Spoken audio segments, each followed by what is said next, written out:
ቤተሰቦች እንደምን አላችሁ? እንደምን ቆያችሁ? እንደምን ከረማችሁ? በያላችሁበት ሰላም እግዚአብሔር እንግዲህ ከሁላችሁ ጋር ይሁን እያልኩ እንግዲህ ውድ ተመልካቾች ያው ሰሞኑን በተፈጠረው ነገር እናንተም ተመልካቾች እንግዲህ በኮሜንት ላይም እንግዲህ እየሰማሁት እንዳለሁት በጣም በቃ ሰምታችኋል። ከዛም ባሻገር ያበበን በራሱ ሰዓት እንግዲህ እግዚአብሔር መፍቀዱ የማይቀር ነው። ለዛ ለማወቅ እየሞከርኩ ነው ያሉት ነገሮችን መለስ ብለን ለማጣራት እንዲሁም ሁኔታዎችን ለማረጋገጥ እየሞከርን ነበረ። እዛ ሆስፒታል እንግዲህ ሰላም ጤና ይስጥልኝ። ውድና የተከበራችሁ ውድ ሆናችሁ የኔ ቤተሰቦች እንዴት ናችሁ? ሰላም ናችሁ? ሰላማችሁ በያላችሁበት የዓለም ዳርቻ ሰላምና ፍቅር እየተመኘሁላችሁ የዛሬው በጣም የተናደድኩበት በጣም ያናደደኝ አበበ የተባለ ሰውዬ እኔ ምን ብዬ እንደምጀምርላችሁ ራሱ አላውቅም። ብቻ ባላችሁበት ሰላማችሁ ይብዛ። በጣም ተናድጃለሁ። አሁን የሰማሁት ነገር ስለ ሚኪ ሰውየው አበበ የተባለው ሰውዬ እንግዲህ በስከ መጨረሻ ብዙ ነገሮች አለ። ዛሬ ደግሞ ምን ይመጣል? ብር ካሳ ይክፈለኝ አቤል ማን ነው ሚኪ ከእስር ቤት እንዲወጣ ከፈለጋችሁ ካሳ ይክፈለኝ ብሎ እንግዲህ እኔ ራሴ በእንትን ባልም ውክልና ሰጥቼ ክስ መሰርታለሁ አላለ። የሌባ እንትን እንደው ይላል። እኔ እኮ ምን አይነት ድፍረት ምን አይነት እንትን ቢኖረው ነው? አሁን ሰዎች በመኪና አደጋ ወይ የሆነ ሲሞት የሆነ የእንትን ይከፈላላ ሰው በመኪና ከገጨ። ይሄ ልጅ አሁን በህይወት አለ አበበ። እንግዲህ እኔ በብዛት ጊዜ የማየው እንደዚህ አይነት ነገሮች የሆነ አደጋ ደርሶ ሰው ሲሞት የእንትን ይከፍላሉ። በጣም ብዙ ብር ነው ደግሞ የጠየቀው። የሚገርማችሁ ይሄ ዝም ብሎ ትንሽን ምናምን እንዳይመስላችሁ። ሚኪ የት አምጥቶ ነው ይህን ሁሉ አንደኛ ነገር እንዴትስ ሊያስብ ቻለ? አበበ ይህን ሁሉ ብር ከከፈለኝ ሚኪ ከእስር ቤት አስወጣዋለሁ። ሌላው ደግሞ ምንድን ነው እኔን መከታተላችሁ ታቆማላችሁ። መጀመሪያ ብሩ በአካውንቴ ይገባል በምፈልገው ሰው። ከዛ በኋላ እኔ ሙሉ እንትኑን አስነሳለታለሁ። ከዛ መውጣት ይችላል ምናምን ብዙ ነገር አለ። ዛሬማ እረ መድኃኒዓለም ሰው በዚህ ልክ ይዘግዛል? ወንጀለኛ መሆኑን ረስቶ ጭራሽ የዋስ እንትንን ልጁ የዋስ መብቱ እንዳይልለት በውጭ ወጥቶ ጉዳዩን እንዳይከታተል ሆን ብሎ አበበ የሚሰራቸውን ሴራዎች ተመልከቱ። እስካሁን ድረስ አላለም። ዛሬ እንዴት የሆነ እኔ እኮ ብያችኋለሁ፣ እዛ ሐኪም ቤት ካልወጣ አበበ እነዚህን ሀሳቦች ራሱ እሱ እያመጣቸው አይደለም። ከጠያቂ መስለው እየገቡ እነሱ እንደዚህ በል እያሉት እኮ ነው ልጁን እያወናበዱ። ሚኪን ይሄን ሁሉ ቀናት አበበ ፍቃድ የሆነ እንትን ቢሰጥ እኮ ወይ ሚኪ በውጭ ሆኖ ጉዳዩን እንዲከታተል ማድረግ ይችሉ ነበር። ግን አበበን የሚገፋፉት ሰዎች አሉ። ዋናዎቹ ሳያመው አመመኝ በል እያሉ የሚያስጨንቁት እነሱ ናቸው። ዛሬ ደግሞ ሆን ብለው በምንም አልሳካላቸው አለ ልዑል ካጄ ምንድነው እንትን ማለት አይችልም ብሎ ከተናገረበት ቀን ጀምሮ ሆን ብለው ዛሬ ደግሞ ያሰቡት እንትን ብር መክፈል አለበት። ካሳ ይክፈለኝ። ማን ነው ካሳ የሚከፍለው? ወንጀለኛ ነው አበበ። ከዚህ በፊት ስንት ሰዎች እያስለቀሰ ዘበኛ እየመሰለ እየገባ የስንት ሰው ንብረት እንዳለ እሱና ፈጣሪ ነው የሚያውቁት። ጅብና ከርሳም ቢሆን ነው እንጂ ይሄ ሰውዬ ያለውን ሳይበላ እኮ ድፊት ብሎ ነበር ባለፈው። ያ ጥይት ሲተኮስ እኮ ሙቶ ነበር። አሁን ደግሞ አልጋ ላይ ተኝቶ ኧረ እንደው በመድኃኒዓለም ምን አይነት ህሊና ምን አይነት ሰብአዊነት ቢኖረው እንደሆነ አላውቅም። አስተሳሰቡ እንደ እንትን ተቀይሯል በል እንዴ! በጭንቅላቱ እንትኑ ሲመታው እግሩ ነው የመታው ግን ጭንቅላቱንም እንትኑንም አዛባው እንዴ በጥይት ሲመታ። ቆይ ሰውየው ማሰብ የሚባል ነገር ማለት አንዳንዴ ወንጀለኛ መሆኑንም እየረሳ ይመስለኛል። ማስታወስ አይችልም ይላሉ። ግን አሁን በደንብ እንትን እያለ ነው። በደንብ እያሾፈባቸው ነው እንጂ በጣም ሙሉ ጤነኛ ነው አበበ። በል ያሉትን ነገር ሁሉ እያለ ነው።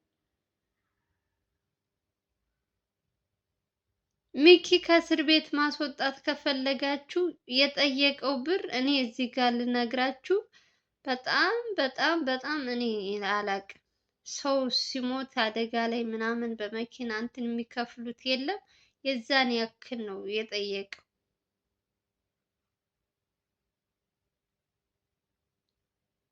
ድፍረቱ ራሱ በጣም ነው የሚገርመው። በጣም ይገርማል። እሱ ማን ስለሆነ ነው ካሳ የሚካሰው? አንደኛ ነገር እዚህ በፊት እንደውም እሱ ነው ካሳ መካስ ያለባቸው ለነ ልዑል ባላጠፉት ባልሰሩት ይህን ሁሉ እየተሰቃዩ ያሉት እንደውም እና ማን ነው እነ ሚኪ ለሚኪ ነው እንደውም ካሳ መክፈል ያለበት፣ አበበ ነው መክፈል ያለበት። ሚኪ የት አምጥቶ ነው ይህን ሁሉ ብር የሚከፍል? እድሜ ልኩን እስር ቤት ይበሰብሳል እያለ እያስፈራራቸው ምናምን እነ ልዑልን በዚህ እንትን የሚሉ መስሎት ከነሱ እጅ እስካለ ድረስ ምንም ነገር ቢል አበበ ምንም ቢያበጣ ማንም ሰው አይሰማው። አበበ በእርግጥ በል ያሉትን ይመስለኛል። አሁን ላይ እንግዲህ ጠያቂ ነን እያሉ የሚገቡት ሰዎች የተለያዩ ሰዎች ናቸው እና በየቀኑ ያልሆነ የሆነ ሀሳብ እየሞሉት ልጁን ጭንቅላቱን ሌላ ሀሳብ እንዲያስብ ሆን ብለው ደግሞ ዛሬ እንደው በምን መጡ ቢባል አሁን ዛሬ እንደው ድፍረቱ ራሱ መጠየቁ ራሱ ድፍረት እጅግ በጣም እዚህ በፊትም አሁን ይሄን አበበ እንትን በሉ እንትና በል ምናምን አይደለም። አጎት የተባለውን ባለፈውም እየካደድኩኝ እያለ በጣም ብዙ ነገሮች እንትን ሲል ነበር። ልዑል ደግሞ ወንጀለኛ ነው፣ ከኛ እጅ መውጣት የለበትም፣ በነፃም የሚያሳድደው ከሆነ የሚለቀው ከሆነ ለህግ አካል እንሰጥና ከዛ በኋላ ነው የእሱ ውሳኔ የሚወሰነው ብሎ እስካሁን ድረስ ያው እያያችሁ ነው። ዘመንን ብለው እስካሁን ድረስ አንድ ሰው ሳይጠይቅ አሁን ለብሩን እንትን ብለው ልጃችን እንዲያርገሃል ካሳ መክፈል አለብህ ምናምን እያሉ ልዑልን ሌላ ችግር ውስጥ ነው ያስገቡት። በተለይ እኔ እናቱን እዚህ ውስጥ እንዳታካትቱ፣ እናቱ ሁልጊዜም እያመሰገንኳት ነው። ይህን ሁሉ ነገር የሚያመጡት እንግዲህ የአበበ መሳይ መስለው እየገቡ ሐኪም ቤት በየጊዜው የሚያመጡት አዳዲስ አጀንዳ ልጁን ሚኪ ከእስር ቤት እንዳይወጣ ብዙ ነገሮች ልጁ ጭንቅላት እየሞሉ ሀሳቡን በየጊዜው የሚያስቀያይሩት እንግዲህ እነዚህ የእነ እንትና ተላላኪዎች ናቸው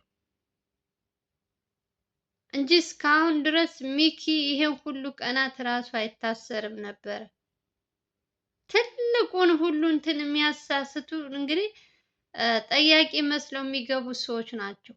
ልጁ እዛ ሲሄድ እንደው በጣም እንደው ፈጣሪን እንኳን ሕሊናውን የሚፈራ ቢሆን እንደው እንደ ሰው ሰብአዊነት ቢሰማው ሰው ጤነኛ ሰው ሳይታመም ባሰብኝ እያለ ሰው በጥይት ተመቶ በቀን 3-4 አንዴ ደህና ይሆናል፣ አንዴ ኮማ ውስጥ ገባ፣ አንዴ እንትን እያሉ በነ ልዑል ላይ እየተጫወቱባቸው ይሄ ሁሉ ልዑል እያወቀ እያስመሰለ እየተወነበት እንደሆነ አበበ እንኳን እያወቀ ችሎ ዝም ብሏል።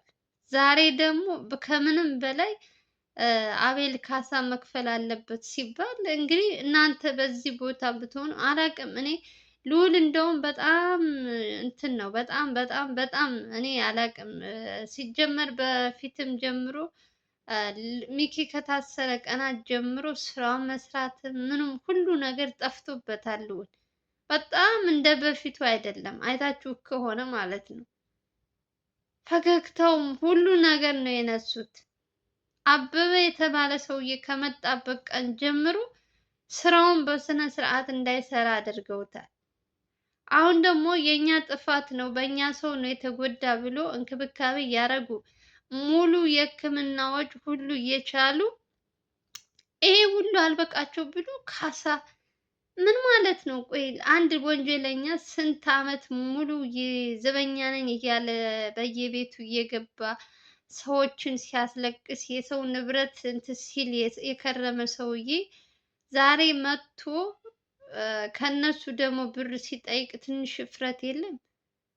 ምን አይነት ኧረ እኔ እውነት ተናድጃለሁ። በጣም ይቅርታ አድርጉልኝ። እኔ ስሰማ በጣም ነው የተናደድኩት። አበበ የተባለውን ሰውዬ እኔ እንደው ባገኘሁት ነው ያልኩት።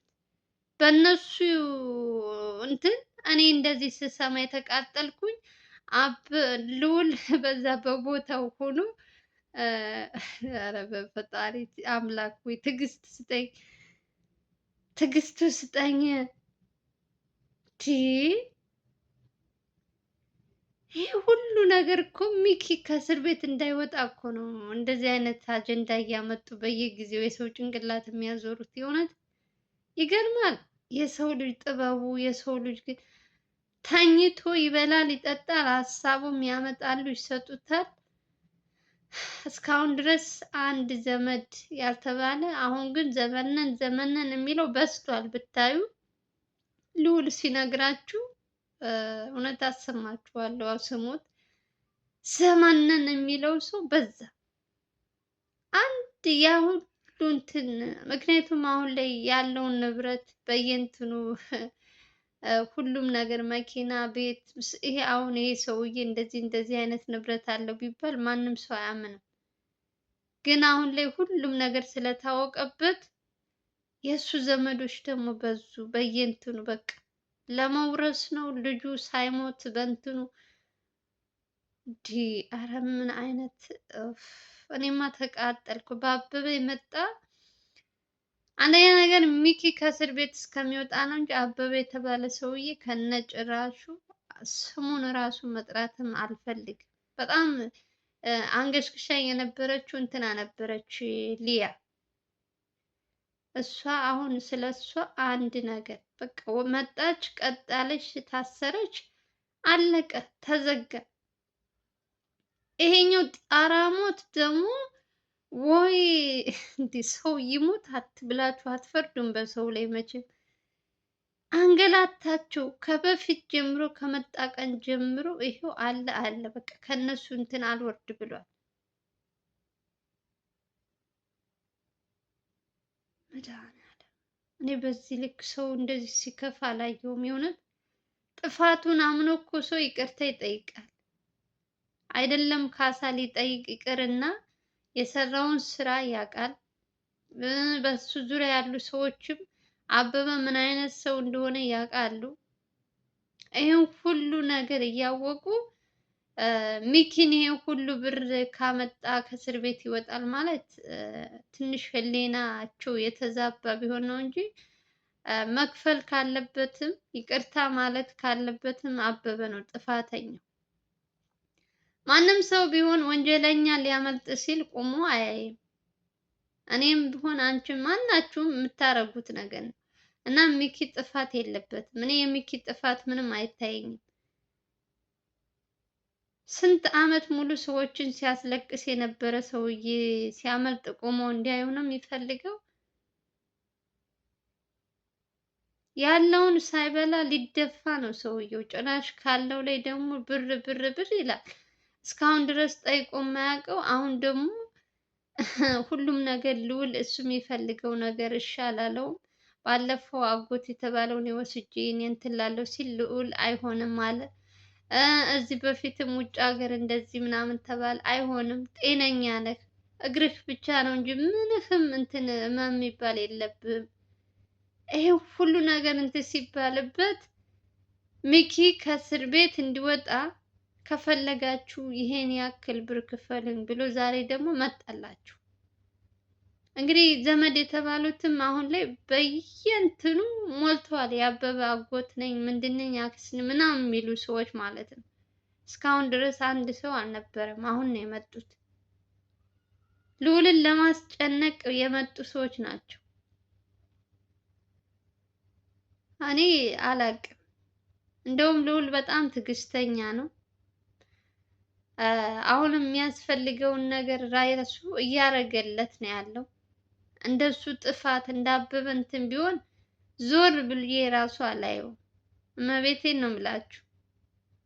በጣም እኔ እንጃ የልዑል ትዕግስት ይለያል። የእውነት እንዴት መታደል ነው ያልኩት። ያ ሁሉ ሲያሰቃየው የነበረ ሰውዬ አሁን ላይ እየተንከባከበ የሚያስፈልገውን ነገር ሁሉ በገዛ ከራሱ ኪስ እያወጣ እያሳከመ፣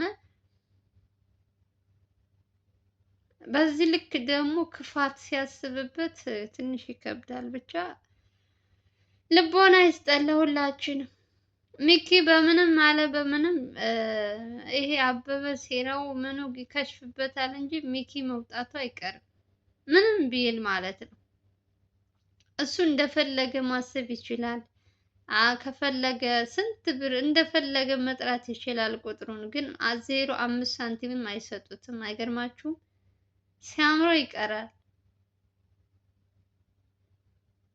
ያለውን ንብረት ራሱ ለመንግስት ነው መስጠት ያለባቸው። ምክንያቱም ይሄ ሰውዬ ለፍቶ ደክሞ አይደለም ያመጣው፣ ተሰርቆ የመጣ ገንዘብ ነው፣ የሰው ላብ ነው። ለሱ ምንም የሚያስፈልገው ነገር የለም። እኔ እንደው ለአንድ ቀን ራሱ አበበን እንትን ቢሰጠኝ 0.5 ሳንቲም አልተውለትም። እመቤቴን 5 ሳንቲም ራሱ አልተውለትም። ለሚገባቸው ሰዎች ነው ንብረታቸው የሚሰጠው። ኡፍ እኔ ተናድርክ የእውነት በጣም ነው። እኔ ልዑል ነው ምንድን ነው ያሳዘነኝ። ሚኪስ አንድ ጊዜ መቼም እስር ቤት ቁጭ ብሎ ምን ይፈጠር ምን እንትን ይበል አይሰማም አያይም። ስልክም ስለሌለው ምን እንደሚወራ አያይም አይሰማም። ተገላገል። እዚህ ጋር ደግሞ ልዑል በየጊዜው የእሱን ጭንቀት የእሱን እንትን አሁን ወጣ ብሎ ሲያስብ እነሱ ደግሞ አዳዲስ አጀንዳ እያመጡ የአበበ ጠያቂ ነኝ እያሉ እየመጡ የሚገቡ ሰዎች ልዑል በማነው አበበን ባልሆነ ጭንቀት ያልሆነ ጥያቄ ያልሆነ እንትን ምክር እየሰጡ ልጁን ከእስር ቤት እንዳይወጣ እያደረጉት ነው። እኔ ምን ብዬ እንደምነገራችሁ አላውቅም። ዛሬ በጣም ተናድጃለሁ። የእውነት ከፋ፣ በጣም ከፉበት በዚህ ልክ።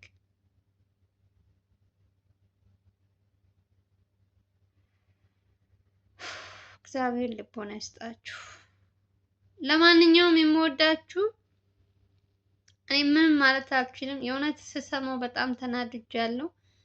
ሰላማችሁ ይብዛ። በደንብ አጣርቼ ደግሞ ነግራችኋለሁ። እንግዲህ ሚኪ በምን አይነት ሁኔታ እንደሚወጣ ደግሞ እስኪ እናጣራና እንነግራችኋለን። ባላችሁበት ሰላማችሁ ብዙ ትርፍርፍ ይበልልኝ። ቪዲዮ ላይክ፣ ሼር እያደረጋችሁ ለምታበረታቱኝ የት ወንድሞቼ ከልብ ነው የማመሰግነው። ሰላማችሁ ይብዛልኝ። በሌላ ቪዲዮ እንገናኛለን። ባይ ባይ።